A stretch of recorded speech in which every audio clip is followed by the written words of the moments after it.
Good morning friends. और हम लोग ज्योग्राफी का जो क्लास 6 से लेकर 12 तक का जो अध्ययन कर रहे थे उसी कड़ी में कहाँ तक आ गए थे तो 11th में। और 11th में जो भारत का भौतिक पर्यावरण भौतिक भूगोल नामक बुक है उसी का ये लास्ट चैप्टर था। उसमें हम लोग उसमें क्या था, प्राकृतिक आपदाएं। उसमें हम लोग बहुत सारे प्राकृतिक आपदाएं पढ़ चुके हैं, भूकंप भी देख चुके हैं। और आज हम लोग का कौन सा टॉपिक है इसमें, तो सुनामी से शुरू करते हैं और कोशिश करेंगे कि आज ही यह इसे भारत का भौतिक पर्यावरण को क्या मतलब पूरा लास्ट चैप्टर है, इसको खत्म कर दिया जाए। तो देखते हैं सुनामी। भूकंप और ज्वालामुखी में से महासागरीय धरातल में अचानक हलचल पैदा हो जाती है और महासागरीय जल का अचानक क्या होगा तो विस्थापन होता है। परिणाम स्वरूप क्या होगी, ऊर्ध्वाधर इस तरह ऊंची तरंगे पैदा होगी जिसे सुनामी कहा जाता है। सुनामी मतलब क्या, बंदरगाह लहरें, यानी बंदरगाह को हिट करने वाली तरंगित लहरें होता है। और यह जापानी शहर नाम है। यह भूकंपीय समुद्री लहरें इसे कहा जाता है। सामान्यतः शुरू में सिर्फ एक ऊर्ध्वाधर तरंग ही पैदा होती है, परंतु उसके बाद यानी कालांतर में जल तरंगों की एक श्रृंखला बन जाती है, क्योंकि प्रारंभिक तरंग की ऊंचाई ऊंची शिखर और नीची गर्त, यानी इस तरह का नीची गर्त, जितना ये ऊपर जाएगा उतना ही गर्त इसके नीचे चला जाएगा। तो क्या होगा, श्रृंखला बन जाएगी और नीची गर्त के बीच जल अपना स्तर बनाए रखने की कोशिश करता है, जिस कारण इनबैलेंस क्रिएट हो जाता है। महासागर में जल तरंग की गति जल की गहराई पर निर्भर करती है। इसकी गति उथले समुद्र में ज़्यादा और गहरे समुद्र में कम होती है। उथले मतलब क्या, जैसे ये देखिए, अगर यह सागर है और यह मान लेते हैं ये क्या हो गया हम लोग का, तो यह महाद्वीप है, यानी ये कॉन्टिनेंट है, यह ओशियन है। यहाँ पर समुद्र इतना गहरा है और जैसे जैसे तट के पास आएगा तो यहाँ पर समुद्र की गहराई कम हो गई। तो अगर यहाँ पर कोई सुनामी तरंगे जा रही हैं तो यह यहाँ पर बहुत इसके यहाँ पर उतना असर न दिखा पाएंगी, लेकिन जैसे ही ये तरंग स्थल को हिट करेगी तो क्या होगा, यह अपने विकराल और विकृत रूप में सामने आ जाती है। तटीय क्षेत्रों में ये तरंगे ज़्यादा प्रभावी होती हैं और व्यापक नुकसान पहुंचाती हैं, इसलिए समुद्र में जलपोत पर सुनामी का कोई विशेष प्रभाव नहीं पड़ता है। समुद्र के आंतरिक गहरे भाग में तो सुनामी महसूस भी नहीं होती। इसलिए होता है क्योंकि गहरे समुद्र में सुनामी की लहरों की लंबाई अधिक होती है और ऊंचाई कम होती है। इसलिए समुद्र के इस भाग में सुनामी जलपोत को 1 या 2 मीटर तक ही ऊपर उठा सकती है और वह भी कई मिनट में, इसलिए वहाँ पर कुछ खास असर न दिखता है। लेकिन इसके विपरीत जब सुनामी उथले समुद्र में प्रवेश करती है, इसकी तरंग लंबाई कम होती चली जाती है और समय वही रहता है और तरंग की ऊंचाई भी बढ़ जाती है। कई बार तो इसकी ऊंचाई 15 मीटर या इससे भी अधिक हो सकती है, जिससे तटीय क्षेत्र में भीषण विध्वंस होता है। इसलिए इन्हें उथले जल की तरंगे भी कहते हैं। सुनामी आमतौर पर प्रशांत महासागरीय तट पर, जिसमें अलास्का ये अमेरिका का भाग है, जापान यानी ईस्ट एशिया, फिलीपाइन यह इंडोनेशिया और फिलीपींस द्वीप समूह की बात हो रही है, दक्षिण पूर्व एशिया के दूसरे द्वीप इंडोनेशिया और मलेशिया तथा हिंद महासागर में म्यांमार, श्रीलंका और भारत के तटीय भागों में आती है। तट पर पहुंचने में सुनामी तरंगे बहुत अधिक मात्रा में ऊर्जा निर्मुक्त करती हैं और समुद्र का जल तेजी से तटीय क्षेत्रों में घुस जाता है और बंदरगाह, शहरों, कस्बों, अनेक प्रकार के ढांचों, इमारतों और बस्तियों को तबाह कर देता है। चूँकि विश्व भर में तटीय क्षेत्रों में जनसंख्या सघन होती है और हम लोग जानते भी हैं कि तट के लगभग 200 किलोमीटर रेडियस में ही दुनिया की आधे से अधिक आबादी निवास करती है और ये क्षेत्र बहुत सी मानव गतिविधियों के केंद्र होते हैं। दुनिया के अधिकतर बड़े शहर जैसे बॉम्बे, न्यूयॉर्क, शंघाई, टोक्यो या जितने भी विशाल शहर हैं वो सब के सब कहाँ हैं, तो समुद्र के ही किनारे बसे हुए हैं। अतः यहाँ दूसरी प्राकृतिक आपदाओं की तुलना में सुनामी अधिक जान माल का नुकसान पहुंचाती है। सुनामी से हुई बर्बादी का अनुमान हम लोग देखेंगे कौन, भाग 1 में देख लेंगे, यानी प्रायोगिक भूगोल में देखेंगे। हुए बांदा आचे। बांदा आचे कहाँ था, तो इंडोनेशिया का एक द्वीप समूह था जो पूरा का पूरा ही डूब गया। दूसरी प्राकृतिक आपदाओं की तुलना में सुनामी के प्रभाव को कम करना कठिन है, क्योंकि इससे होने वाले नुकसान का पैमाना बहुत ही लार्ज स्केल पर होता है। किसी अकेले देश या सरकार के लिए सुनामी जैसी आपदा से निपटना संभव नहीं है, अतः इसके लिए अंतर्राष्ट्रीय स्तर के प्रयास आवश्यक हैं। जैसा कि 26 दिसंबर 2004 को आई सुनामी के समय किया गया था, जिसके कारण 3 लाख से अधिक लोगों की जान से हाथ धोना पड़ा। और इस सुनामी आपदा के बाद भारत ने अंतर्राष्ट्रीय सुनामी चेतावनी तंत्र में शामिल होने का फैसला किया था। 2004 में सुनामी आया था, जो उस समय हम लोग टीवी पर और रेडियो पर खूब देखे और सुने थे। उष्णकटिबंधीय चक्रवात की बात हो रही है, देखिए उसका अगला, यह भी आपदा का एक रूप है, क्योंकि कोई भी चीज़ अगर ज़रूरत से अधिक हो जाए तो वो आपदा का रूप धारण कर लेती है। उष्णकटिबंधीय चक्रवात कम दबाव वाले उग्र मौसम तंत्र हैं और 30 डिग्री उत्तर तथा 30 डिग्री दक्षिणी अक्षांशों के बीच पाए जाते हैं। यानी कि यह ट्रॉपिकल क्षेत्र, यानी जहाँ पर विषुवत रेखा से लेकर कर्क रेखा और मकर रेखा और साथ में 5 डिग्री और ज़्यादा मान लीजिए नॉर्थ और साउथ है, वहीं पर इनकी उत्पत्ति होती है। ये आमतौर पर 500 से 1000 किलोमीटर क्षेत्र में फैला होता है और इसकी ऊर्ध्वाधर ऊंचाई हाइट 12 से 14 किलोमीटर हो सकती है। उष्णकटिबंधीय चक्रवात या प्रभंजन एक ऊष्मा इंजन की तरह होते हैं, जिसे ऊर्जा प्राप्ति समुद्र सतह से प्राप्त जलवाष्प की संघनन प्रक्रिया में छोड़ी गई गुप्त ऊष्मा यानी लेटेंट हीट से होती है। उष्णकटिबंधीय चक्रवात की उत्पत्ति के बारे में वैज्ञानिकों में मतभेद है। इनकी उत्पत्ति के कुछ निम्नलिखित प्रारंभिक परिस्थितियों का होना आवश्यक है, बस कोई जरूरी नहीं कि एक्यूरेट इन्हीं से होता है, इतना हो सकते हैं। जैसे लगातार और पर्याप्त मात्रा में उष्ण व आर्द्र वायु की सतत उपलब्धता, जिसे बहुत बड़ी मात्रा में गुप्त ऊष्मा निर्मुक्त हो। दूसरा, तीव्र कोरियोलिस बल जो केंद्र के निम्न वायु दाब को भरने न दे। कोरियोलिस बल हम जो जानते हैं क्या होगा, मान लेते हैं 0 डिग्री है, यहाँ से कोई हवा यानी जो 0 डिग्री है तो यहाँ क्या होगा, सूरज की रोशनी तीखी है तो यहाँ पर लो प्रेशर होगा, तो यहाँ से हवाएं उठेंगी और यह कहाँ जाना चाहेंगी, तो यह पोल की तरफ जाना यानी ध्रुव की तरफ जाना चाहेंगी। यहाँ से सीधा जाएगा तो यहीं ना उसको पहुँचना चाहिए था, लेकिन होता क्या है, पृथ्वी पश्चिम से पूर्व की ओर पृथ्वी के ऐसे मूवमेंट है, जिस कारण शुरू में तो चलना यहाँ था, इसको तो जाना यहाँ है, लेकिन यह अपने मार्ग से भटक जाएगा। क्यों? क्योंकि पृथ्वी की मूवमेंट हो रही है, तो इसी मूवमेंट को क्या कहा, जिससे इनका एक डिफरेंस क्रिएट हो जाता है और इनको जाना यहाँ है लेकिन ये पहुँच यहाँ जाएंगे। क्लियर होगा? तो जिससे इसको क्या कहा जाएगा, तो उसको कहा जाता है, इसको उनको कोरियोलिस बल कहा जाता है। और भूमध्य रेखा के आसपास 0 से 5 डिग्री पर क्या होगा, तो कोरियोलिस बल कम होता है। क्यों? क्योंकि यह डोल्ड्रम है यानी शांत पेटी है। क्यों? क्योंकि यहाँ पर उतना लो प्रेशर नहीं है जितना होना चाहिए। क्यों? क्योंकि यहाँ पर तापमान तो अधिक है लेकिन रोज वर्षा हो जाती है, जिस कारण यह क्षेत्र शांत पेटी रहती है। यहाँ पर चक्रवात की उत्पत्ति उस स्तर पर नहीं हो पाती है जितना होना चाहिए था। क्षोभ मंडल में अस्थिरता यानी ट्रोपोस्फेयर की बात हो रही है, जिससे स्थानीय स्तर पर निम्न वायु दाब क्षेत्र बन जाते हैं। इन्हीं के चारों ओर चक्रवात भी विकसित हो सकते हैं। मजबूत ऊर्ध्वाधर वायुफान की अनुपस्थिति जो नम और गुप्त उष्मा युक्त वायु के ऊर्ध्वाधर बहाव को अवरुद्ध कर सके, और ये सब न हो तो क्या होगा, यहाँ पर उष्णकटिबंधीय चक्रवात उत्पन्न होने की ये सब प्रारंभिक अवस्थाएं हैं। उष्णकटिबंधीय चक्रवात की संरचना कैसी होती है, थोड़ा जान लेते हैं। उष्णकटिबंधीय चक्रवात में वायु दाब प्रवणता बहुत अधिक होती है। चक्रवात का केंद्र गर्म वायु तथा निम्न वायु दाब और मेघ रहित कोड होता है, यानी जो केंद्र होगा यहाँ पर लो प्रेशर क्रिएट होगा।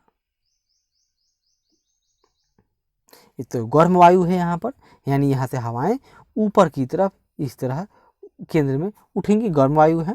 यानी लो प्रेशर है तो हवाएं क्या होगा, वहाँ से ऊपर भाग जाएंगी छोड़ कर उस क्षेत्र को। अब इस क्षेत्र को हवा यहाँ भरना होगा ना, तो जो हाई प्रेशर है यहाँ पर लो प्रेशर, अब जो हाई प्रेशर का इलाका है ये चारों तरफ तो हाई प्रेशर हो गया इसके अनुपात में, तो यहाँ से हवाएं इस ओर इसके तरफ आना आरंभ करेंगी, और जब आएंगी तो क्या होगा, इसी तरह ये स्पाइरल के रूप में क्रिएट हो जाता है, जो जिससे अंततः क्या होता है, तो तूफान की उत्पत्ति हो जाती है।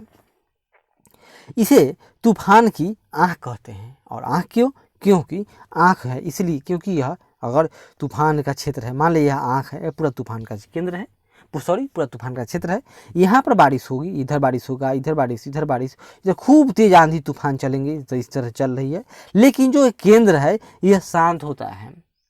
अगर मान लेते हैं तूफान इस तरह साइड से जा रही है, तो यहाँ पर वर्षा हुई, अब कोई व्यक्ति यहाँ पर कह रहा है तो क्या देखिएगा, आकाश साफ हो गया, एकदम हवाएं शांत हो गई, उसको लगेगा कि अब तूफान और वर्षा खत्म हो गया। लेकिन फिर उसके 15 से 20 मिनट बाद जब यह वाला क्षेत्र आएगा तो क्या होगा, फिर से वो भीग जाएगा। इस बार घर से बाहर है तो हो सकता है कि उसके जान माल की हानि पहुंच जाए। सामान्यतः समदाब रेखाएं, यानी दाब जो बताने वाली रेखाएं हैं, रेखाएं एक दूसरे के नज़दीक होती हैं, जो उच्च वायुदाब प्रवणता का प्रतीक है। हाई प्रेशर का वायुदाब प्रवणता 14 से 17 मिलीबार बाई 100 किलोमीटर के आसपास होता है। कई बार यह 60 मिलीबार पर 100 किलोमीटर तक हो जाता है, तो बहुत हाई प्रेशर हो गया।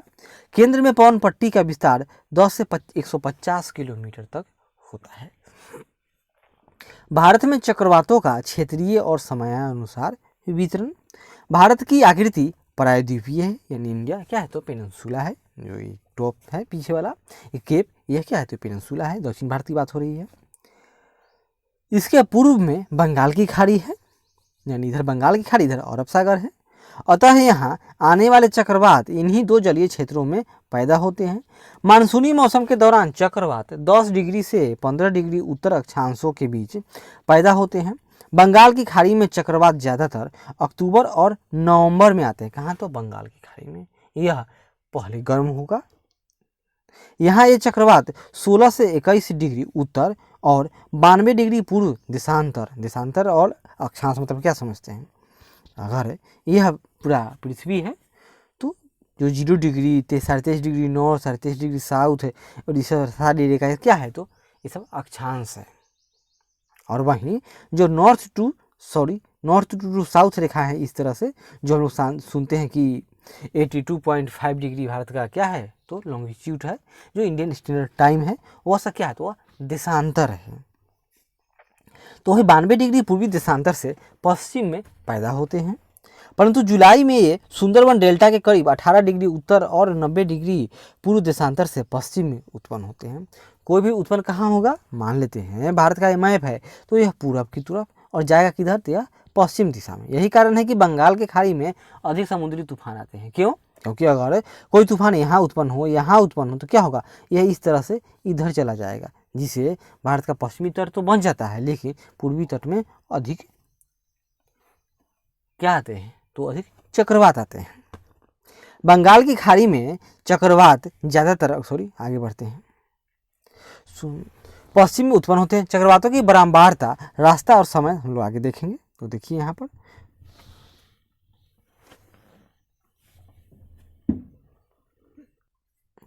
यहीं पर औसत दिया हुआ है कि कितना आता है, तो देख लीजिए। सबसे अधिक बंगाल की खाड़ी और अरब सागर, तो बंगाल की खाड़ी की तुलना में अरब सागर में जहाँ देखिए, जहाँ कुल औसत बंगाल की खाड़ी में 314 बार क्या आता है तो चक्रवातें आती हैं, वहीं अरब सागर में मात्र 82 टाइम्स। और वहीं सबसे अधिक देखिए, तो सबसे अधिक बंगाल की खाड़ी में यहाँ देखिए अक्टूबर और नवंबर में बड़ा बार था। अक्टूबर में जहाँ 53 बार आया है, वहीं नवंबर में 56 बार। वहीं अरब सागर में देखिए, तो इसी दौरान अरब सागर में वहीं जहाँ 17 बार, वहीं नवंबर में 21 बार ही चक्रवातों की उत्पत्ति हुई है।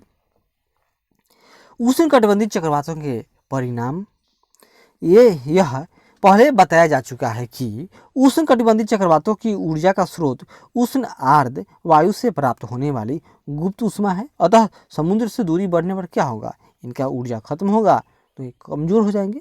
तो चक्रवात का बल कमज़ोर हो जाता है। भारत में चक्रवात जैसे जैसे बंगाल की खाड़ी और अरब सागर से दूर जाता है, उसका बल कमज़ोर हो जाता है।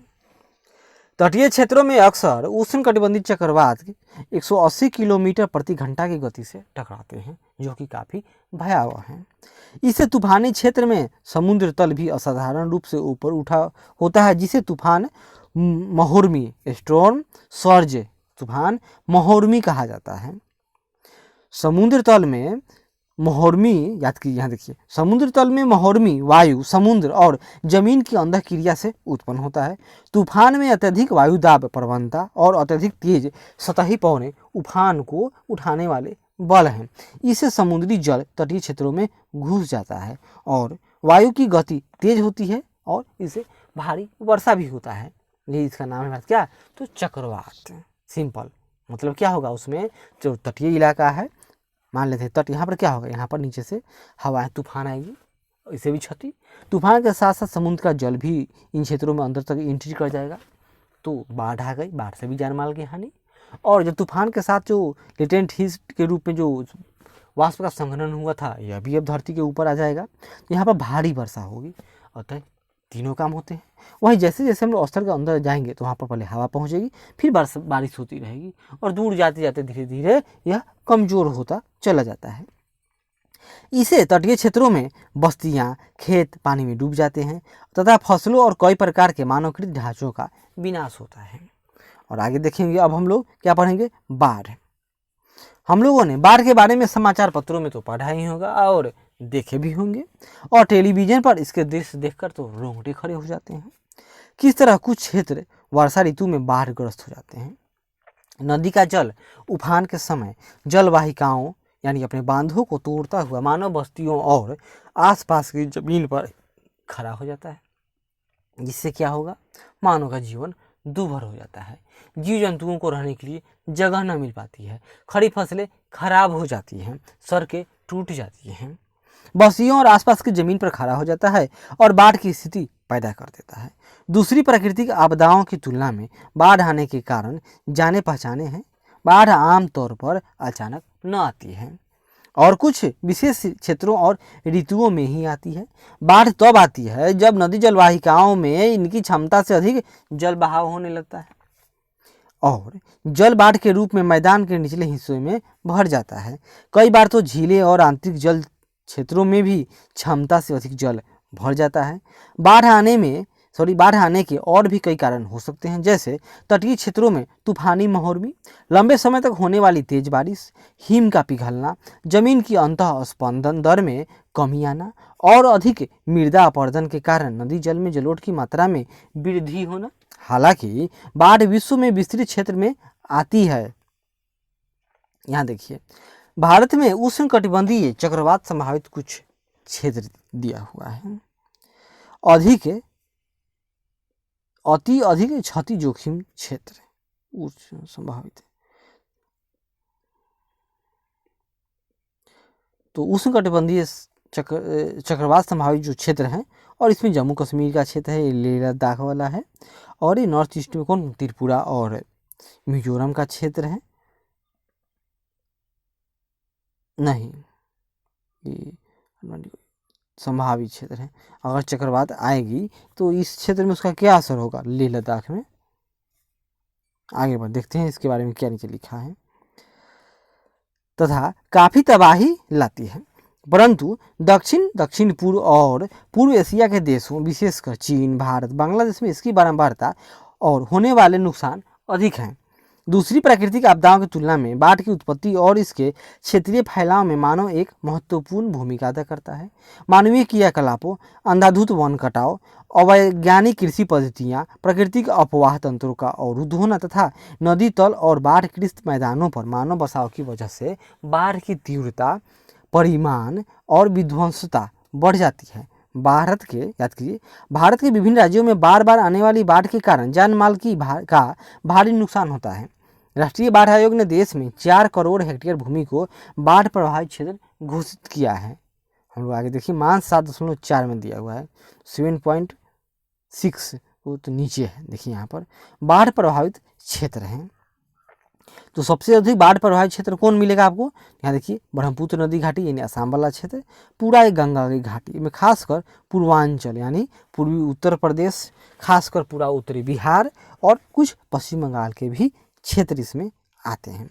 साथ ही पंजाब में ब्यास नदी का क्षेत्र है और गुजरात में यहाँ देखिए तो माही नदी, तापी नदी आदि का क्षेत्र, और इसी तरह दक्षिण में चलते हैं तो पहले उड़ीसा में महानदी का डेल्टा और गोदावरी और कृष्णा नदी का डेल्टाई क्षेत्र आदि में बाढ़ से सब प्रभावित क्षेत्र हैं।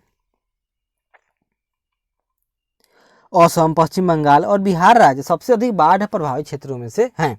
इसके अतिरिक्त उत्तर भारत की ज़्यादातर नदियाँ विशेषकर पंजाब और उत्तर प्रदेश में बाढ़ लाती हैं।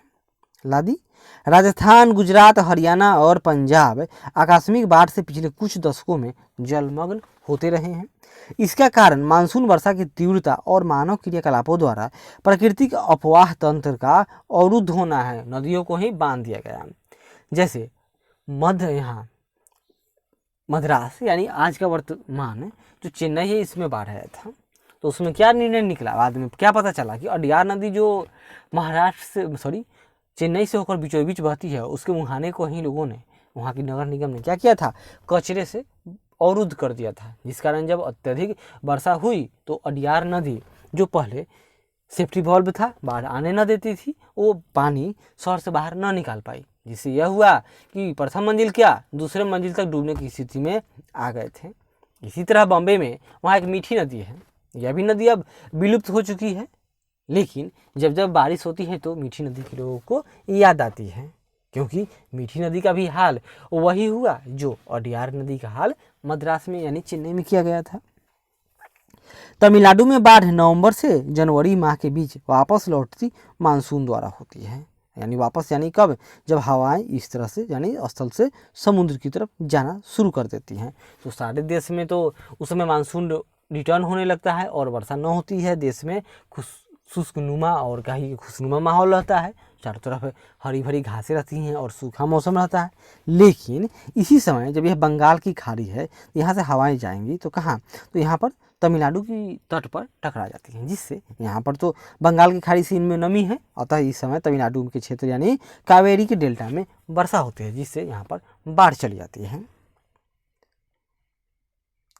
असम, पश्चिम बंगाल, बिहार, पूर्वी उत्तर प्रदेश के मैदानी इलाके और उड़ीसा, आंध्र प्रदेश, तमिलनाडु और गुजरात के तटीय क्षेत्र तथा पंजाब, राजस्थान, उत्तर गुजरात और हरियाणा में बार बार बाढ़ आने और कृषि भूमि तथा मानव बस्तियों के डूबने से देश की आर्थिक व्यवस्था तथा समाज पर गहरा प्रभाव पड़ता है। यह शारीरिक रूप से धनजन नहीं, मानसिक रूप से भी असर डालती है। बाढ़ न सिर्फ फसलों को बर्बाद करती है, बल्कि आधारभूत ढांचा जैसे सड़क, रेल पटरी, पुल और मानव बस्तियों को भी नुकसान पहुंचाती है।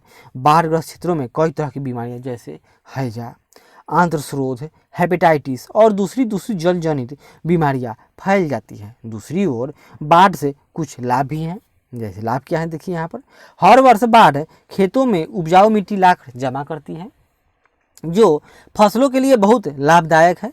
ब्रह्मपुत्र नदी में स्थित मझौली असम जो दुनिया का सबसे बड़ा नदी द्वीप है, हर वर्ष बाढ़ ग्रस्त होता है, परंतु यहाँ चावल की फसल बहुत अच्छी होती है, लेकिन ये लाभ भीषण नुकसान के सामने गौण मात्र है। कहा तो यह भी जाता है कि पहले नदियाँ निर्मल थी और अविरल बहती थी, लेकिन मानव ने क्या किया, विकास के नाम पर चारों तरफ इसके बांध बना डाले, फिर कहीं कहीं डैम बना दिए, इसको नदी को ही रोक अवरुद्ध कर दिया।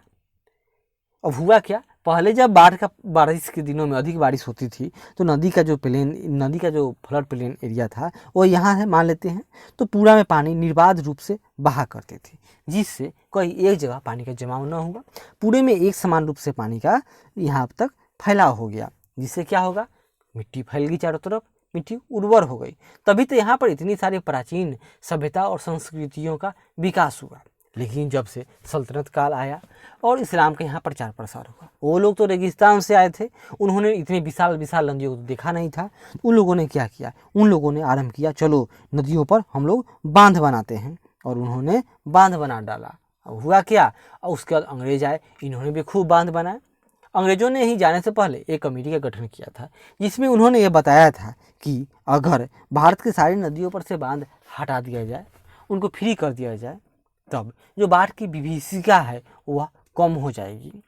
लेकिन अंग्रेज भारत छोड़कर चले गए और उसके बाद भी जब भारत आज़ाद हुआ तो भारत में भी कई नई बहुत विशाल विशाल परियोजनाएं बनी। आप प्रकृति को बांध तो नहीं सकते हो, तो हुआ यह कि बांध का काम क्या हो गया है अब कि वह पानी को रोक लेती है, जमा कर लेती है। जब अधिक होता है पानी तो टूट गया और उसके बाद बाहर अधिक मात्रा में पानी पूरे क्षेत्र में फैल जाता है, जिससे बाढ़ आ गया और फिर पानी को वह बांध वापस नदी में जाने नहीं देती है, जिस कारण पानी बाहर सर जाता है, बदबू फैलाता है और बाढ़ या नदी का जो पहले वरदान था वह अभिशाप के रूप में सामने आ जाती है। भारत सरकार और राज्य सरकारें हर वर्ष बाढ़ से पैदा होने वाली गंभीर स्थिति से अवगत हैं। ये सरकारें बाढ़ की स्थिति से कैसे निपटती हैं? वो तो वही बात है, जब राबड़ी देवी बिहार के मुख्यमंत्री थी तो उस समय 2 करोड़ का राहत पैकेज यानी खाद्य सामग्री 18 करोड़ रुपए के ट्रांसपोर्टेशन खर्च पर बाढ़ पीड़ितों को बांटा गया था। आप समझ सकते हो कि किस तरह से लोग काम करते हैं। इस दिशा में कुछ महत्वपूर्ण कदम किस प्रकार होने चाहिए? तो बाढ़ प्रभावित क्षेत्रों में तटबंध बनाना, नदियों पर बांध बनाना, वनीकरण और आमतौर पर बाढ़ लाने वाली नदियों के ऊपरी जलग्रहण क्षेत्र में निर्माण कार्य पर प्रतिबंध लगाना, नदी वाहिकाओं पर बसे लोगों को कहीं और बसाना और बाढ़ के मैदानों में जनसंख्या के जमाव पर नियंत्रण रखना। इस दिशा में कुछ और कदम हो सकते हैं। आकस्मिक बाढ़ प्रभावित क्षेत्र देश के पश्चिमी और उत्तरी भागों में से यह ज़्यादा उपयुक्त कदम होंगे कि पश्चिमी उत्तरी भागों में यह ज़्यादा उपयुक्त होगा। क्या करेंगे कि तटीय क्षेत्रों में चक्रवात सूचना केंद्र तूफान के उफान से होने वाले प्रभावों को कम कर सकते हैं। ये तो बचाव की बात है। हमने यह सोचे कि सुधार कैसे हो। आगे देखिए, जिस समय देश में बाढ़ होता है किसी क्षेत्र में, उसी समय देश की विडंबना देखिए, देश में सूखा भी चरम सीमा पर होती है। सूखा ऐसी स्थिति को कहा जाता है जब लंबे समय तक कम वर्षा, अत्यधिक वाष्पीकरण और जलाशयों तथा भूमिगत जल के अत्यधिक प्रयोग से भूतल पर जल की कमी हो जाए।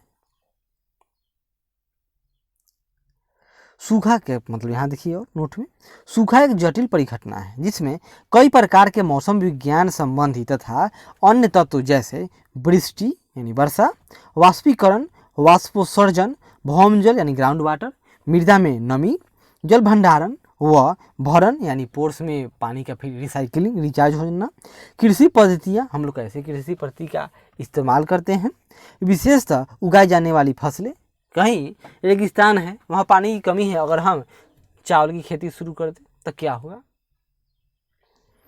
सामाजिक आर्थिक गतिविधियां और पारिस्थितिकी शामिल होती है।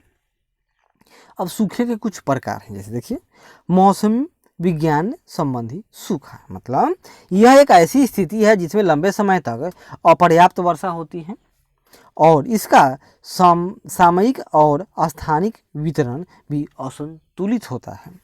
कृषि सूखा, इसे भूमि आर्द्रता सूखा भी कहा जाता है। मिट्टी में आर्द्रता की कमी के कारण फसलें मुरझा जाती हैं। जिन क्षेत्रों में 30% से अधिक कुल बोए गए क्षेत्रों में सिंचाई होती है उन्हें भी सूखा प्रभावित क्षेत्र नहीं माना जाता है। अब जल विज्ञान संबंधी सूखा यह क्या है? यह स्थिति तब पैदा होती है जब विभिन्न जल संग्रहण जलाशय, जलभूत और झीलों इत्यादि का स्तर वृष्टि द्वारा की जाने वाली जलापूर्ति के बाद भी नीचे गिर जाए, बढ़ने के बजाय घटने लगे। और पारिस्थितिकी सूखा यानी जब प्राकृतिक पारिस्थितिकी तंत्र में जल की कमी से, ये देखिए पहले यह एक तालाब रहा होगा, बहुत बड़ा झील रहा होगा, यह उसका एक बीच में लगा हुआ मीनार है जो बताता है कि जल कितना भरा हुआ है। यह सूख गया, देखिए जानवर पानी के अभाव में सब सूखे हुए हैं, मर गए। उत्पादकता में कमी हो जाती है और परिणाम स्वरूप पारिस्थितिकी तंत्र में तनाव आ जाता है और तथा यह क्षतिग्रस्त हो जाता है, तो पारिस्थितिक सूखा कहलाता है। और भारत में सूखाग्रस्त क्षेत्र देखिए, भारतीय कृषि काफ़ी हद तक मानसूनी वर्षा पर निर्भर करती है। यानी भारत को कहा जाता है कि भारतीय कृषि मानसून के साथ जुआ है। क्यों? क्योंकि मानसून का नाम ही है अनिश्चितता। भारतीय जलवायु तंत्र में सूखा और बाढ़ महत्वपूर्ण तत्व हैं। कुछ अनुमानों के अनुसार भारत में कुल भौगोलिक क्षेत्र का 19% भाग और जनसंख्या का 12% भाग है हर वर्ष सूखे से प्रभावित है। देश का लगभग 30% क्षेत्र सूखे से प्रभावित हो सकता है, जिससे 5 करोड़ लोग इससे प्रभावित होते हैं। यह प्रायः देखा गया है कि जब देश के कुछ भागों में बाढ़ कहर ढा रही होती है तो उसी समय दूसरे भाग में सूखे की विकराल स्थिति उत्पन्न होती है। यह मानसून में परिवर्तनशीलता और इसके व्यवहार में अनिश्चितता का परिणाम है। सूखे का प्रभाव भारत में बहुत व्यापक है, परंतु कुछ क्षेत्रों में जहां ये बार बार पड़ते हैं और जहां उनका असर अधिक है, सूखे की तीव्रता के आधार पर कुछ क्षेत्र बांटे गए हैं। जैसे अत्यधिक सूखा प्रभावित क्षेत्र, जैसे राजस्थान में ज़्यादातर भाग, विशेषकर अरावली के पश्चिम में स्थित मरुस्थली और गुजरात का कच्छ क्षेत्र अत्यधिक सूखा प्रभावित है। इसमें राजस्थान के जैसलमेर और बाड़मेर जिले भी शामिल है, जहां 90 मिलीमीटर से भी कम औसत वार्षिक वर्षा होती है। अभी तो यहाँ पर थार डेजर्ट विकराल रूप में है। अधिक सूखा प्रभावित क्षेत्र, इसमें राजस्थान के पूर्वी भाग, मध्य प्रदेश के ज़्यादातर भाग, महाराष्ट्र के पूर्वी भाग यानी मराठवाड़ा रीजन, आंध्र प्रदेश के अंदरूनी भाग यानी तेलंगाना क्षेत्र मानिए, कर्नाटक का पठार, तमिलनाडु के उत्तरी भाग, झारखंड का दक्षिणी भाग और उड़ीसा का आंतरिक भाग शामिल है। और मध्यम सूखा प्रभावित क्षेत्र, इस वर्ग में भी राजस्थान के उत्तरी भाग, हरियाणा, उत्तर प्रदेश के दक्षिणी जिले यानी बुंदेलखंड, गुजरात के बचे हुए जिले, कोंकण को छोड़कर महाराष्ट्र, झारखंड, तमिलनाडु में कोयम्बटूर पठार और आंतरिक कर्नाटक शामिल है। भारत के बचे हुए भाग बहुत कम या न के बराबर सूखे से प्रभावित क्षेत्र हैं। यहाँ देखिए, सूखे से प्रभावित क्षेत्र में जोन 1 या डीप रंग कलर का है, जोन 2 उसे हल्का है, जोन 3 लगभग वाइट है और सूखा रहित क्षेत्र पूरा वाइट है। तो सूखा रहित क्षेत्र देख लेते हैं। तो सूखा रहित क्षेत्र पूरा ये है, मतलब इसमें कौन कौन आएगा आपका, तो सूखा रहित क्षेत्र ये पूरा, मतलब इसमें कुछ उड़ीसा, छत्तीसगढ़ यानी कृष्ण, गोदावरी, कृष्णा आदि के क्षेत्र मुख्य रूप से आते हैं। और यह तमिलनाडु के तटीय क्षेत्र, आंध्र प्रदेश का तटीय क्षेत्र और उड़ीसा तथा छत्तीसगढ़ के आदि क्षेत्र आते हैं। वहीं पश्चिमी घाट यह सब सूखा रहित क्षेत्र है, यानी कि यहाँ पर सामान्यतः वर्षा होती है। इसी तरह जो गंगा घाटी है, पूरा गंगा घाटी और ब्रह्मपुत्र तथा नॉर्थ ईस्ट, ये सब सूखा रहित क्षेत्र हैं। लेकिन जो पश्चिमी भारत है, यहाँ गुजरात का कच्छ रीजन और राजस्थान का ये थार डेजर्ट, ये सब सबसे अधिक सीवियर सूखाग्रस्त क्षेत्र हैं। और मध्य भारत, ये देखिए मालवा क्षेत्र, बुंदेलखंड क्षेत्र और विंध्याचल क्षेत्र का आदि, ये सब क्या है, तो ये सब सूखाग्रस्त क्षेत्र हैं। और इसी तरह दक्कन का प्लेटू या तेलंगाना पठार, यह भी सूखाग्रस्त का नंबर 1 जोन में आता है। क्लियर है, आगे बढ़ते हैं। सूखे के परिणाम क्या होंगे, तो ये तो आप भी अनुमान लगा सकते हो। पर्यावरण और समाज पर सूखे का सोपानी प्रभाव पड़ता है, यानी स्टेप बाय स्टेप प्रभाव पड़ेगा। यह एक कैस्केडिंग इफेक्ट है, यह एक श्रृंखला बन जाएगी, इंडेक्स बनेगा। फसलें बर्बाद होने से अन्न की कमी हो जाती है, जिसे अकाल कहा जाता है। चारा कम होने की स्थिति को क्या कहेंगे, उसको तो तृण अकाल कहेंगे। जल आपूर्ति की कमी को जल अकाल कहेंगे। तीनों परिस्थितियां मिल जाए तो त्रिअकाल कहलाती है, जो सबसे अधिक विध्वंसक होती है। सूखा प्रभावित क्षेत्रों में बृहद पैमाने पर मवेशियों और अन्य पशुओं की मौत होती है। मानव प्रवास कर जाते हैं, माइग्रेट कर जाता है। पशु पलायन एक सामान्य परिवेश है। पानी की कमी के कारण लोग दूषित जल पीने को बाध्य होंगे, जिससे उन्हें बीमारियां हो जाएंगी। इसके परिणाम स्वरूप जल संबंधी बीमारियां जैसे आंतस्रोध, हैजा और हेपेटाइटिस हो जाती हैं। सामाजिक और प्राकृतिक पर्यावरण पर सूखे का प्रभाव तत्कालिक एवं दीर्घकालिक होता है। इसलिए सूखे से निपटने के लिए तैयारी की जा रही योजनाओं को उन्हें ध्यान में रखकर बनाना चाहिए। भारत सरकार ने बहुत से प्रयास भी किए हैं।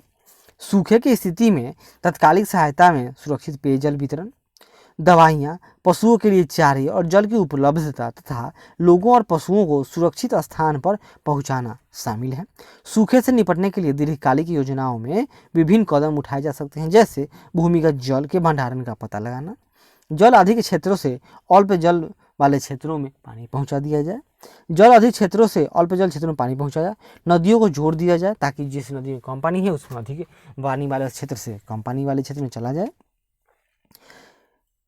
बांध व जलाशयों का निर्माण, नदियां जोड़ने के लिए द्रोणियों की पहचान तथा भूमिगत जल भंडारण की संभावना का पता लगाने के लिए सुदूर संवेदन और उपग्रहों से प्राप्त चित्रों का प्रयोग किया जाना चाहिए। सूखा प्रतिरोधी फसलों के बारे में प्रचार प्रसार भी सूखे से लड़ने में सहायक है। यह एक दीर्घकालिक उपाय है। वर्षा संलग्न यानी रेन वाटर हार्वेस्टिंग, मतलब जब वर्षा का पानी हो उसको एकत्र करने की विधि बनाई जाए, सूखे का प्रभाव कम करने में महत्वपूर्ण भूमिका निभा सकती है। अब भूस्खलन क्या है देखिए, तो क्या आपने श्रीनगर को जाने वाली सड़क और कोंकण रेल पटरी पर चट्टानें गिरने से रास्ता रुकने के बारे में पढ़ा है? तो ये हम लोग बार बार सुनते हैं बरसात के सीजन में। और जो केदारनाथ में जो बाढ़ आई थी वो भी तो भूस्खलन का ही परिणाम था, क्योंकि ऊपर का एक झील था जिसका एक बांध टूट गया था। यह भूस्खलन की वजह से होता है जिसमें चट्टान समूह खिसक कर ढाल से नीचे गिरता है। सामान्यतः भूस्खलन भूकंप, ज्वालामुखी फटने, सुनामी और चक्रवात की तुलना में कोई बड़ी घटना नहीं है, परंतु इसका प्राकृतिक पर्यावरण और राष्ट्रीय अर्थव्यवस्था पर गहरा प्रभाव पड़ता है। अन्य आपदाओं के विपरीत जो आकस्मिक, अनुमेय तथा बृहद स्तर पर दीर्घ एवं प्रादेशिक कारकों से नियंत्रित होते हैं, भूस्खलन मुख्य रूप से स्थानीय कारकों से उत्पन्न होते हैं। इसलिए भूस्खलन के बारे में आंकड़े एकत्र करना और इसकी संभावना का अनुमान लगाना न सिर्फ मुश्किल है बल्कि अपितु यह काफ़ी महंगा भी है। भूस्खलन को परिभाषित करना और इसके व्यवहार को शब्दों में बांधना एक मुश्किल कार्य है, परंतु फिर भी पिछले कुछ अनुभवों और इसकी बारंबारता और इसके घटने को प्रभावित करने वाले कारकों को, जैसे भू विज्ञान, भू आकृतिक कारक, ढाल, भूमि का उपयोग कैसा हो रहा है, वनस्पति का आवरण कैसा है और मानव क्या कर रहा है वहाँ पर, के आधार पर भारत को विभिन्न भूस्खलन क्षेत्रों में बांटा गया है। अत्यधिक सुवेदिता क्षेत्र यानी अधिक, तो देखिए यहाँ पर क्या होगा, ज़्यादा अस्थिर हिमालय की यह युवा पर्वत श्रृंखला है जो लगातार अभी उसकी हाइट बढ़ रही है। अंडमान और निकोबार, पश्चिमी घाट और नीलगिरी में अधिक वर्षा वाले क्षेत्र, उत्तर पूर्वी क्षेत्र नॉर्थ ईस्ट, भूकंप प्रभावित क्षेत्र और अत्यधिक मानव क्रियाकलाप वाले क्षेत्र जिसमें सड़क और बांध निर्माण इत्यादि आते हैं, अत्यधिक भूस्खलन सुवेदिता क्षेत्र में रखे जाते हैं। और अधिक सुवेदिता क्षेत्र कौन कौन है, वह अत्यधिक था, अब अधिक वाले में आइए। अधिक भूस्खलन सुवेदिता क्षेत्रों में भी अत्यधिक सुवेदिता क्षेत्रों से मिलती जुलती परिस्थितियां हैं, दोनों में अंतर है। भूस्खलन को नियंत्रित करने वाले कारकों के संयोजन, गहनता और बारंबारता का, जैसे हिमालय क्षेत्र के सारे राज्य और उत्तर पूर्वी भाग में असम को छोड़कर इस क्षेत्र में शामिल हैं। और मध्यम और कम सुविधा वाले क्षेत्र, तो पार हिमालय यानी हिमालय के उस पार ट्रांस हिमालय की बात हो रही है, में जहाँ वर्षा कम हो, वजह से लद्दाख और हिमाचल प्रदेश में स्पीति और अरावली पहाड़ियों में कम वर्षा वाले क्षेत्र, पश्चिमी व पूर्वी घाट के व दक्कन पठार के वृष्टि छाया क्षेत्र जहाँ कभी कभी भूस्खलन होता है। इसके अलावा झारखंड, उड़ीसा, छत्तीसगढ़, मध्य प्रदेश, महाराष्ट्र, आंध्र प्रदेश, कर्नाटक, तमिलनाडु, गोवा और केरल में खदानों और भूमि धंसने से भूस्खलन होता रहता है। और अन्य क्षेत्र में, भारत के अन्य क्षेत्र विशेषकर राजस्थान, हरियाणा, उत्तर प्रदेश, बिहार, पश्चिम बंगाल में दार्जिलिंग जिले को छोड़कर, असम में कार्बी आंगलों को छोड़कर और दक्षिण प्रांतों के तटीय क्षेत्र भूस्खलन युक्त हैं। अब भूस्खलन के परिणाम क्या होंगे, तो भूस्खलनों का प्रभाव अपेक्षाकृत छोटे क्षेत्र में पाया जाता है तथा स्थानीय होता है, परंतु सड़क मार्ग में अवरोध होगा, पटरियों का टूटना, जलवाहिकाओं में चट्टानें गिरने से पैदा हुई रुकावटों के कारण यहाँ पर बहुत बड़े बड़े झील बन जाते हैं जो भविष्य में गंभीर परिणाम सामने लाते हैं। भूस्खलन की वजह से हुए नदी रास्तों में बदलाव बाढ़ ला सकते हैं और जान माल का नुकसान तो होता ही है। इससे इन क्षेत्रों में आवागमन मुश्किल हो जाता है और विकास कार्यों की रफ्तार धीमी पड़ जाती है। आगे देखिए, अब इसका निवारण कैसे होगा, तो भूस्खलन से निपटने के उपाय अलग अलग क्षेत्रों के लिए अलग अलग होने चाहिए। अधिक भूस्खलन संभावित क्षेत्रों में सड़क और बड़े बांध बनाने जैसे निर्माण कार्य तथा विकास कार्य पर प्रतिबंध होना चाहिए। काम क्या होना चाहिए, तो इको फ्रेंडली निर्माण कार्य होना चाहिए। पहले वहाँ पर लोकल अथॉरिटी के द्वारा ही जांच पड़ताल की जानी चाहिए सॉरी, और तब ही जाकर कोई प्रोजेक्ट की पर्यावरणीय क्लियरेंस दिया जाना चाहिए। इन क्षेत्रों में कृषि, नदी, घाटी तथा कम ढाल वाले क्षेत्रों तक सीमित होनी चाहिए तथा बड़ी विकास परियोजनाओं पर नियंत्रण होना चाहिए। सकारात्मक कार्य जैसे वृहद स्तर पर वनीकरण को बढ़ावा और जल बहाव को कम करने के लिए बांध का निर्माण भूस्खलन के उपायों के पूरक हैं। इसका मतलब यह नहीं है कि वनीकरण मतलब यूकेलिप्टस का पेड़ लगा दीजिए, नहीं, जो वहाँ के ही प्रॉपर पेड़ पौधे हैं, वृक्ष वनस्पति है, उसी को बढ़ावा देना, उसी को लगाना चाहिए। जल बहाव को कम करने के लिए बांध का निर्माण भी भूस्खलन के उपायों में ये पूरक हैं। और स्थानांतरित कृषि यानी स्लेश एंड बर्न वाले जो क्षेत्र हैं, जो नॉर्थ ईस्ट यानी झूमिंग कृषि, तो उत्तर पूर्वी क्षेत्रों में सीढ़ी नुमा खेत बनाकर कृषि की जानी चाहिए। अब आगे देखिए, अब आपदा आएगा, ये तो नियति है प्रकृति की, तो मानव को आपदा प्रबंधन पर भी तो ध्यान देना चाहिए। जैसे भूकंप, सुनामी और ज्वालामुखी की तुलना में चक्रवात के आने के समय एवं स्थान की भविष्यवाणी संभव है। इसके अतिरिक्त आधुनिक तकनीक का इस्तेमाल करके चक्रवात की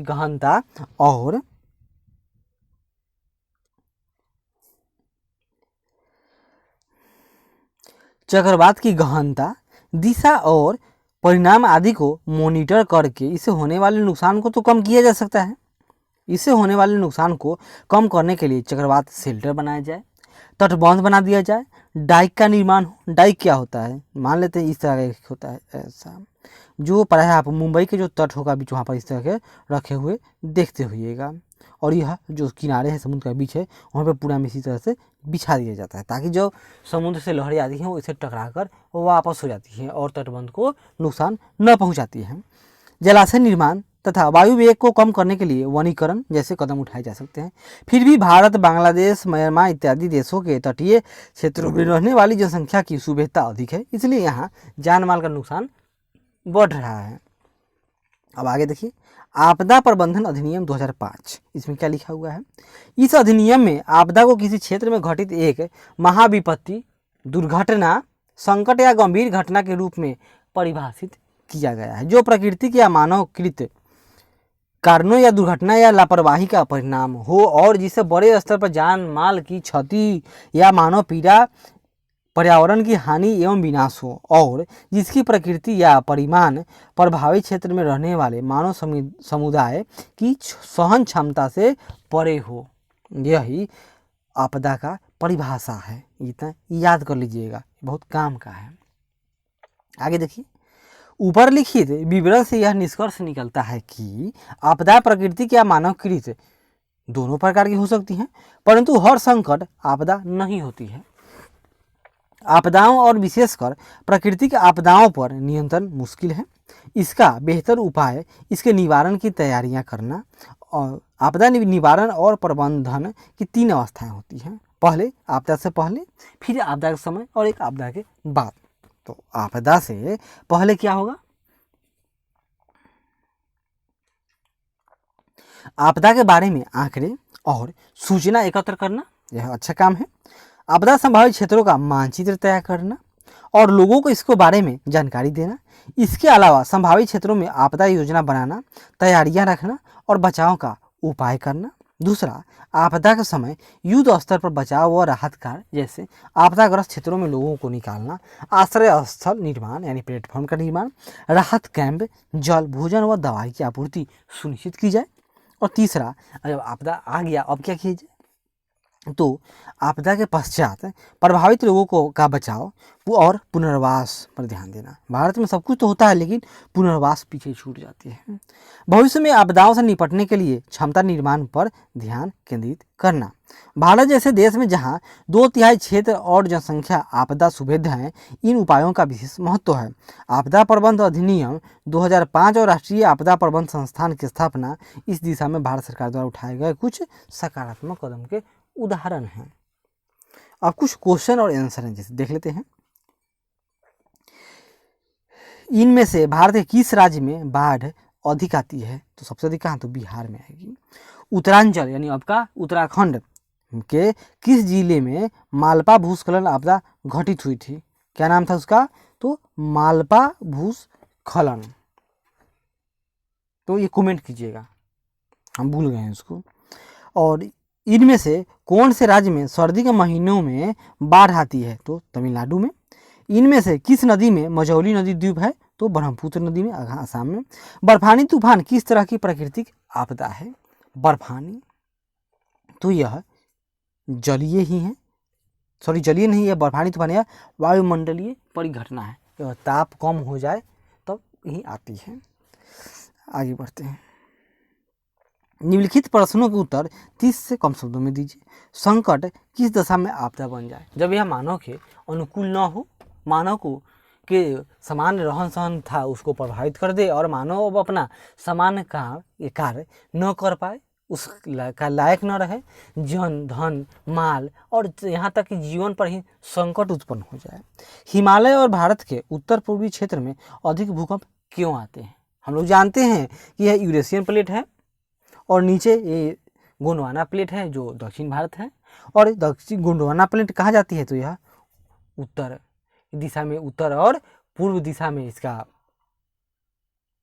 बढ़ाव हो रहा है और जिस कारण क्या होगा, यह यूरेशियन प्लेट के नीचे चली गई है और हर वर्ष यह लगातार हर वर्ष लगभग 6 सेंटीमीटर यह नॉर्थ की तरफ इसका मूवमेंट होते रहता है, जिस कारण यहाँ पर हिमालय जैसे महान पहाड़ की उत्पत्ति हुई। और हिमालय अभी भी नवीन मोरदार पर्वत है। क्यों? क्योंकि यह अभी भी इसकी हाइट बढ़ रही है, जिस कारण यहाँ पर हलचल उत्पन्न होती है। और यहाँ के जो हिमालय जो क्षेत्र हैं वह भूकंप के सामान्य क्षेत्र हैं।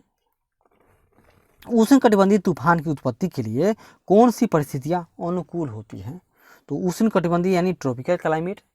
तो सबसे पहले इसके लिए कौन कौन सी? तो लो प्रेशर तो होना ही चाहिए पहला, तापमान 27 डिग्री से अधिक होगा तो क्या होगा, लो प्रेशर क्रिएट हो जाएगी और हवाओं की गति वहाँ पर शून्य हो जाए, कोरोलिसिस प्रभाव अधिक हो जाए तब क्या होगा, तो यही धीरे धीरे अवदाब का क्षेत्र तूफान में परिवर्तित हो जाती है। और पूर्वी भारत की बाढ़ पश्चिमी भारत की बाढ़ से अलग कैसे है?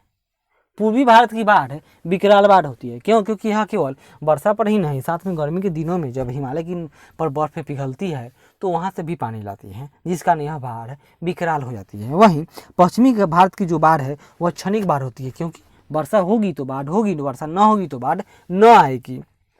और पश्चिमी और मध्य भारत में सूखे ज़्यादा क्यों पड़ते हैं? क्योंकि यह भारत है, हम लोग जानते हैं कि यह पश्चिमी पहाड़ है यानी पश्चिमी घाट है, यह खड़ा कगार है, जिस कारण हवाएं जो पश्चिमी घाट से टकरा कर इस दिशा में इनका मूवमेंट हो सकता है, जिस कारण जो पश्चिमी घाट के पश्चिम में वर्षा होती है लेकिन पूर्व में पौना विमुख ढाल हो जाती है, जिससे यह वृष्टि छाया क्षेत्र पर हो जाता है, अतः यहाँ वर्षा न होती है। और यही क्षेत्र यहाँ पर मध्य भारत है, क्योंकि यह तट से बहुत दूर है और यहाँ भी बहुत सारे पहाड़े हैं चारों तरफ से, जिस कारण हवाओं का मूवमेंट डाइवर्ट हो जाता है, जिससे यह भी सूखाग्रस्त क्षेत्र है।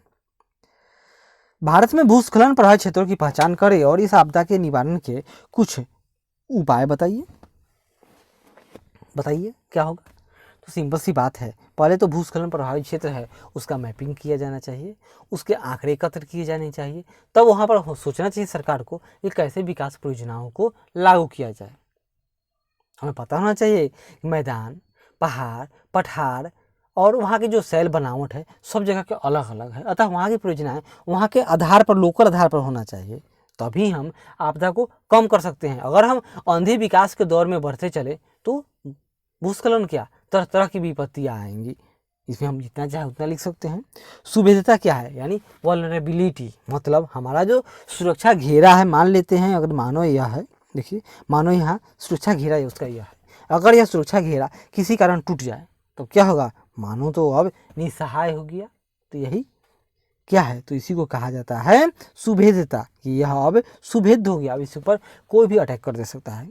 सूखे के आधार पर भारत को प्राकृतिक आपदा भेद्यता क्षेत्रों में विभाजित करें और इसके निवारण के उपाय बताइए। सूखा, तो सूखे में कहीं पर बहुत अत्यधिक सूखाग्रस्त क्षेत्र है, तो कौन कौन, तो थार डेजर्ट यानी पश्चिमी भारत में राजस्थान और गुजरात, लेह लद्दाख का क्षेत्र, और इसी तरह प्रायद्वीपीय भारत में दक्कन का क्षेत्र और मध्य भारत है, ये सब अत्यधिक सूखाग्रस्त क्षेत्र हैं। साथ ही फिर बहुत सारे क्षेत्र जैसे बुंदेलखंड यानी उत्तर प्रदेश का पश्चिमी भाग। वही जो तमिलनाडु है, यह एक समय जब वहाँ पर बाढ़ आती है तो दूसरे समय वह भी सूखाग्रस्त क्षेत्र रहता है। इसी तरह बहुत सारे क्षेत्र, बंगलोर, पश्चिमी घाट, और कोई जरूरी न है कि जहाँ वर्षा होती है वह सूखाग्रस्त क्षेत्र न है। बिहार में देख लीजिए, उत्तर बिहार जहाँ एक समय बाढ़ से प्रभावित होता है तो दक्षिण बिहार सूखाग्रस्त क्षेत्र रहता है। तो इसको लिए क्या करना पड़ेगा, तो सरकार को इन सब व्यवस्था करनी चाहिए कि अगर जहाँ अधिक पानी है वहाँ का पानी कम पानी वाले क्षेत्र में ले जाया जाए। फिर जहाँ पर सूखाग्रस्त क्षेत्र है वहाँ पर सुनते हैं कि दक्षिण भारत में चावल, कपास, गन्ने की अत्यधिक खेती होती है, तो उनको उस तरह की खेती से वहाँ बचना चाहिए। वहाँ पर मोटे अनाज की कृषि की जानी चाहिए, यानी कि जिसका क्या होगा कि वह पानी की वहाँ पर कम आवश्यकता है तो यह दीर्घकालिक प्रभाव होगा, और वहाँ पर पानी की जब कम आवश्यकता होगी हमें इजराइल से सीख लेनी चाहिए। आगे बढ़ते हैं। इस बहुत सारे जितना चाहो उतना लिख सकते हो। किस स्थिति में विकास कार्य आपदा का कारण बन सकता है। हमें पता ही ना हो कि हम क्या कर रहे हैं। कालिदास वाली बात कि कोई उसी डाल पर बैठकर और अपने ही डाल को काट दे तो क्या होगा, वह गिर जाएगा। तो वह उस व्यक्ति के लिए आपदा की घड़ी है। आपदा आ गई यानी मानो क्या है, मानो नहीं जाना और कुछ वैसा ब्लंडर गलत काम कर दिया जो भविष्य में आपदा की स्थिति हो गई। जैसे यूकलिप्टस का पेड़, जैसे ओक का पेड़, तार का पेड़, ये सब क्या है जो पहले नहीं था भारत में। चाय की बागानें, ये सब अंग्रेज आए अपने साथ ले आए और बहुत भारी स्तर पर इनका हिमालय पर रोपण किया गया, जिससे आज ऐसी स्थिति हुई। क्यों? क्योंकि ये बहुत जल्दी बढ़ते थे। देवदार से के अनुपात में इन लोगों का बढ़वार अधिक होता था और अंग्रेजों को तो अधिक से अधिक लकड़ी चाहिए था ताकि वो ट्रेन का स्लीपर बना सके। अब जिस कारण हुआ क्या कि जो हिमालय की जो पहले की वनस्पतियाँ थी जो अपरदन को रोकती थी, अब यह वनस्पतियाँ इनका विकास हुआ और इन्होंने अपरदन को और वहाँ के भूस्खलन को और बढ़ावा दे दिया। पहली वाली बात। दूसरे, जहाँ तहाँ बहुत बड़े बड़े डैम स्थापित कर दिए जाते हैं। ये कोयना उदाहरण कीजिए, कोयना जहाँ पर डैम के कारण ही महाराष्ट्र जैसा क्षेत्र जहाँ पर पहले भूकंप न आया करती थी वहाँ पर भूकंप आ गया। ये सब मानवीय क्रियाविधि के कारण ही आपदा की स्थिति उत्पन्न हुई है। और भी बहुत सारे कारण लिख सकते हो आप लोग। अब अगली बार हम लोग मिलेंगे तब कहाँ पढ़ेंगे, तो ये भारत के राज्य हैं और उनके राजधानियां हैं। ये सब तो हम आशा करते हैं कि सबको याद ही होगा। और एक केंद्र शासित प्रदेश है, ये भी हम लोग को कुछ काम का नहीं है। थोड़ा सा यह देख लेते हैं। सिंधु नदी है, सिंधु, गंगा, ब्रह्मपुत्र, बराक और अन्य नदियाँ मेनका की तरफ बहाव में, ये सब नदी के नाम है। वहीं साबरमती, माही, नर्मदा, तापी, ब्राह्मणी, बैतरणी, महानदी, गोदावरी, कृष्णा, पेन्नार, कावेरी, स्वर्णरेखा, ये सब भारत की प्रमुख नदियां हैं। इनके बारे में हम लोग डिटेल से पढ़ेंगे।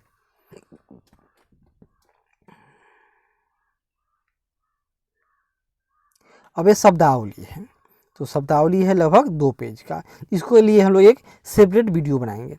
तब तक धन्यवाद। आशा करते हैं कि अच्छा लगे। जरूर लाइक करें, शेयर करें, कमेंट करें और सब्सक्राइब करें। धन्यवाद।